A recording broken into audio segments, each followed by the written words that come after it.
tell me your favorite story about the heart beating like that in a playoff game. So I remember, we played, what was it, 2006. We actually played in the old Metrodome. We played the Twins. And I'll never forget, that was when I had my long, greasy hair back in the day when I thought I was so cool, right? And the white towels were waving. Yeah, you remember that? It was crazy, but I'll never forget. It wasn't necessarily my heart beating, but I remember the stadium got so loud that literally my hair was shaking.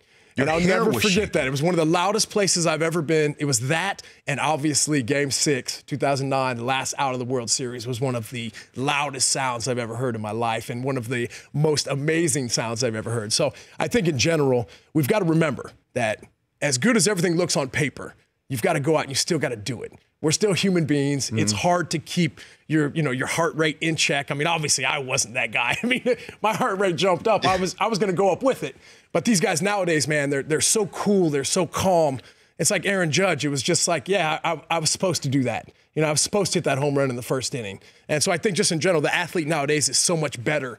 We were moving forward, and I think it's just going to continue that. You've mentioned a handful of times, Nick Swisher, about the pitter-patter of your heart. Yeah. How difficult is it to calm down in a batter's box, knowing that the guy on the mound is maybe just as amped, but you have to think your way through an at-bat here and channel the adrenaline? I'm wondering if you could put me in those shoes here. I mean, I'm retired. I'm still trying to figure it out. I still think I'm trying to figure out how to calm the heart down. Right. I think that's one of the things that it's not always your athletic ability. It's your ability to be in that moment. It's your ability to understand what's at stake. And I think that obviously the more that you have the opportunity to do that, the more you can learn from that.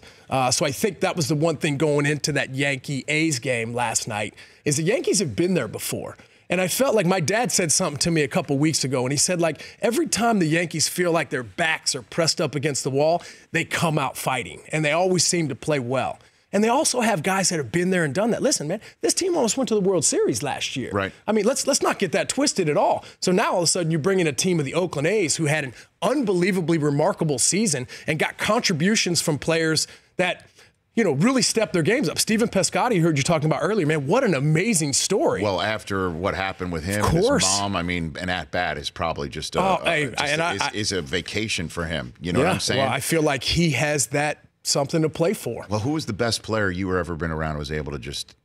Oh, Derek Jeter, no doubt, hands down, bro. Take it all out of dude, this cat was just cool, dog, just like this all the time, man. Really? And me, I'm like a heartbeat. You know what I'm saying? Like I'm up and I'm down, and he was just like this.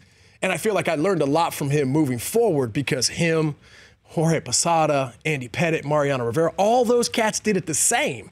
And I don't even know how. I wish whatever they were taking, I probably should have jumped on some of that. But either way, to be able to be around those guys and to understand they were so pro and they were so professional in what they did each and every day. Mm-hmm. And that was the main thing I took away from all those guys, because when you get in those situations, you have to go back on muscle memory. You have to go back because you're trying to focus on one thing. Well, you have 50,000 people going crazy. Yeah. So to be in that spot and to be able to be successful more times than not, like a guy like Derek Jeter, his postseason numbers were off the charts. And I always found it just unbelievably amazing that somebody could do that because there were so many X factors. But somehow he found a way to tunnel vision himself. The Rich Eisen Show, weekdays at noon Eastern on Audience.